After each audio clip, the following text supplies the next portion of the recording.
Hello guys! Today I'm going to show you how you can easily set up your JBL Partybox On The Go 2 application on your Android device. To do so, at first you need to install this application. So at first you need to open the Play Store.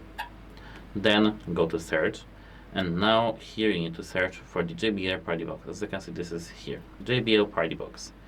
Now here, this is the application from Harman Consumer ENC. You need to tap install button